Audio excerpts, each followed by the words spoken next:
आपसे एक सवाल पूछा जाए कि आखिर सबसे बेहतरीन सांसद कौन है, तो देखिए बहुत सारे सांसद हैं। अब आपको कौन बेहतरीन लगता है या आपके मन के विचार है, लेकिन ट्विटर पे एक पोस्ट पढ़ा, उसमें लिखा था कि भाई कौन सा सांसद सबसे अच्छा है या बढ़िया है, जिस भी स्टेटमेंट में आप माने। तो बहुत सारे लोगों ने कमेंट किया है। अब कमेंट सेक्शन में अगर देखेंगे राय इनकी तो पता लगेगा शायद कि राजस्थान में कौन सांसद है जो बेहतरीन तरीके से अपना काम कर रहा है और जनता उसे पसंद कर रही है। कमेंट सेक्शन में जाते ही तो आप देखिए 2-3 नाम तो मुझे बढ़ चढ़ के दिखाई देते हैं। हनुमान बेनीवाल हुआ, राहुल कासवा हुआ, और लोग अपने अपने क्षेत्र के कई सांसदों का नाम लिख रहे हैं। अब पॉपुलैरिटी की बात करें तो हनुमान बेनीवाल कहीं ना कहीं बहुत आगे रहते हैं और कमेंट सेक्शन में भी उनके नाम भरपूर है, लेकिन कुछ स्टेटमेंट्स हैं जिनसे पता चल सकता है कि आखिर चल क्या रहा है राजनीति में और जनता के मन में क्या है। अपने राजस्थान में तो नाम कम ही है, एक दो जाति वाले अपने अपने जरूर बता देंगे, बाकी खास प्रभावशाली तो मुझे कोई नहीं लगता है वर्तमान में। तो अब देखिए ये एकदम निष्पक्ष बात हो गई कि भाई ऐसे तो बहुत कुछ है, लेकिन हाँ कुछ जाति के लोग अगर बात करेंगे तो जैसे अभी हमने कहा कि हनुमान बेनीवाल की लोकप्रियता, तो अगर कोई जाट व्यक्ति कमेंट करेगा तो लिख देगा कि हनुमान बेनीवाल। ऐसे ही जातिवाद के नाम पे तो कमेंट कर सकता है, लेकिन हाँ हाल ही में इनके अनुसार कोई इतना प्रभावशाली सांसद है नहीं जो काम कर रहा हो, बेबाक, जिद्दी, गुस्से वाला और थोड़ा जातिवादी। अब व्यक्ति ने नाम नहीं लिखा है लेकिन लिख दिया है कि बेबाक भी है, वो थोड़े जिद्दी भी है, गुस्से वाले भी हैं और थोड़े जातिवादी भी करते हैं। अब देखिए राजनीति है और राजनीति में जातिवादी करना तो कहीं ना कहीं वोट्स के वक्त आपको दिख ही जाता होगा जब चुनाव आते हैं। गोरखपुर में 1998 से 2014 तक लगातार 5 बार के जो सांसद थे वैसा, या फिर भाटी साहब। अब भाटी साहब कौन से हैं ये समझ नहीं आया, हो सकता है रविंद्र सिंह भाटी की बात कर रहे हो, हाँ हो सकता था कि वो जीत जाते लेकिन नहीं जीत पाए। अब सांसद महोदय की बात है तो इन्होंने एक एग्जाम्पल दे दिया कि भाई जिस प्रकार गोरखपुर में इस समय से इस समय तक इतने लगभग करीबन 16 साल हो गए, वो रहे, उनके जैसा प्रभावशाली होना चाहिए, वरना तो फिर रविंद्र सिंह भाटी के लिए शायद कह रहे हैं, उनका नाम है हनुमान बेनीवाल जैसा। #HB यानी देखिए हनुमान बेनीवाल का हैशटैग बना दिया गया, हनुमान बेनीवाल का H और B लेकर हैशटैग, और नीचे आप देखेंगे जैसा हमारा है वही ठीक है हमारा, तो बेनीवाल जी सांसद महोदय और हनुमान बेनीवाल जी को टैग कर दिया है कि भाई अगर उनके टीम तक भी ये पोस्ट पहुंचता है तो वो देख ले कि व्यक्ति ने उनके नाम का कमेंट किया है और कहीं ना कहीं जनता प्रभावित है उनके सांसद के पद से। कैसा भी हो लेकिन पेपर चोर और तस्कर ना हो। अब देखिए ये होती है वास्तविक बात कि यहाँ पर बात किसी की पर्सनैलिटी की नहीं है, बात है उन मुद्दों की जो जनता को परेशान कर रहे हैं। गौ तस्करी हो, वोट चोरी का मामला हो, या किसी भी प्रकार की ऐसी गलत हरकत हो जो राजनीति में चल रही है, जिसको लेकर जो भी मुद्दा उठा दे भाई वही अच्छा है। फिलहाल तो एक ही नाम सामने आता है, HB। जब मीटिंग के वीडियो बाहर आते हैं तब लगता है वाकई बंदे में काबिलियत है, हर चीज की गहरी जानकारी है, कोई भी सरकारी काम में बिल्कुल भी गड़बड़ ना, कोई 1 रुपया भी नहीं खाए, ऐसी हनुमान बेनीवाल की भावना है। अब देखिए हाल ही में दिशा की बैठक हुई, आप देखेंगे उम्मीदराम बेनीवाल का भी वीडियो बहुत ज्यादा वायरल हो रहा है और हनुमान बेनीवाल का भी।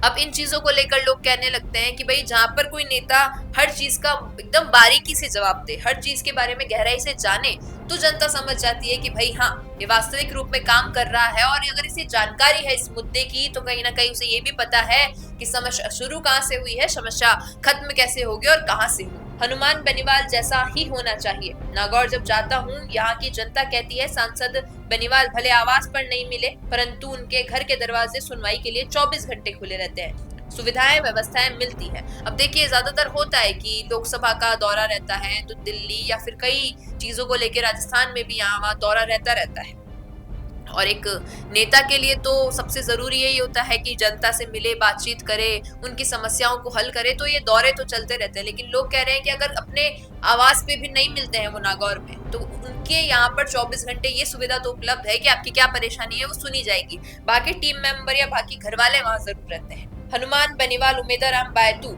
के मीटिंग के वीडियो देखकर बाकी सांसद से भी जनता सवाल करेगी। इस बार गुरु चेले ने सब टेंशन बढ़ा दी है, जो काम करे काम के साथ धरातल से फीडबैक समय समय पर ले।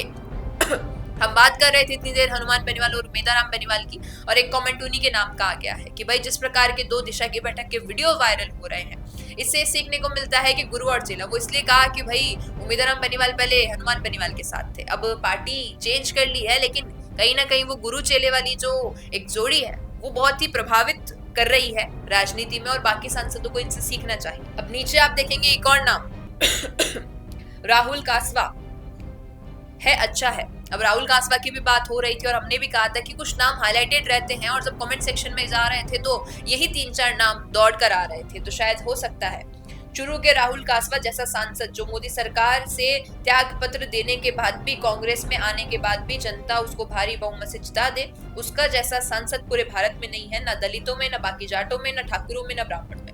अब यह जाति की बात तो व्यक्ति ने खुद कर दी है, लेकिन इनका कहना है कि भाई बीजेपी छोड़कर कांग्रेस में आए और कांग्रेस में आने के बाद भी उसी जनता ने उन्हें जिता दिया और सांसद बना दिया और उनके जैसा सांसद तो पूरे राष्ट्र में ही नहीं है, ऐसा इनका मानना है।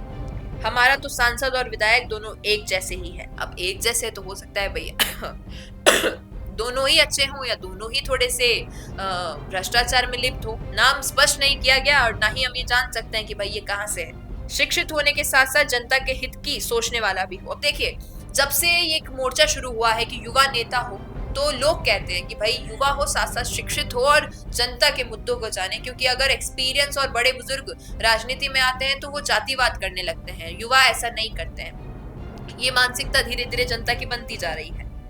हनुमान बेनीवाल जी जैसा हमारे सांसद तो महिमा कुमारी जी, जिन्हें चुनाव के बाद देखा ही नहीं, पहले दिया कुमारी जी थे, उनको भी नहीं देखते थे। अब देखिए, व्यक्ति का कहना है कि ये जिस क्षेत्र से है वहां पर महिमा कुमारी सांसद है और इससे पहले दिया कुमारी थी, लेकिन हनुमान बेनीवाल जी की बात अलग है, क्योंकि इन दो को तो हमने कभी काम करते देखा नहीं है चुनाव के बाद। अब बेनीवाल जी की तारीफ इतनी हुई है, उम्मीदराम बेनीवाल की तारीफ हुई है, राहुल कासवा की तारीफ हुई है और एक और नाम आपको स्पष्ट कर दूं क्योंकि हमारे साथ आदिवासी क्षेत्र की जनता भी जुड़ती है, राजकुमार राउत। तो देखिए, कमेंट सेक्शन में नाम नहीं मिल पाया, लेकिन हाँ जानते हैं हम ये भी कि आदिवासी क्षेत्र के जो लोग हैं बहुत ज्यादा प्रभावित है राजकुमार राउत से भी, और उनका कहना यही है कि हमारे जो मुद्दे उठाते हैं लोकसभा में वो तो राजकुमार जी ही है। तो ये तमाम सारे सांसद थे इस वक्त राजनीति में जो अच्छे तरीके से काम कर पा रहे हैं और जनता जिन्हें पसंद कर रही है। आपसे पूछना चाहूंगी, जिस भी जगह से आप ये वीडियो देख रहे हैं, आपके वहां सांसद कौन है और क्या आप उनके काम से प्रभावित हैं या नहीं? राय क्या है आपकी इस पर देना कमेंट में। पसंद आया हो ये वीडियो तो इसे लाइक करना, शेयर करना और हमारे चैनल द फैक्ट इंडिया को सब्सक्राइब करना ना भूलें। धन्यवाद। बिजनेस अच्छा हो सकता है, लेकिन अगर नाम नहीं दिखा तो पहचान कैसे बनेगी? अब टेंशन छोड़िए, द फैक्ट इंडिया आपके बिजनेस को देगा वो पहचान जो पूरे राजस्थान में हर किसी तक पहुंचे। न्यूज चैनल पर विज्ञापन, पॉडकास्ट और प्रमोशन के जरिए आप सीधे 5 लाख सब्सक्राइबर और 10 करोड़ से ज्यादा व्यूज तक अपनी पहुंच बना सकते हैं। तो देर किस बात की, आज ही द फैक्ट इंडिया से जुड़िए और अपने बिजनेस को बनाइए हर घर का नाम।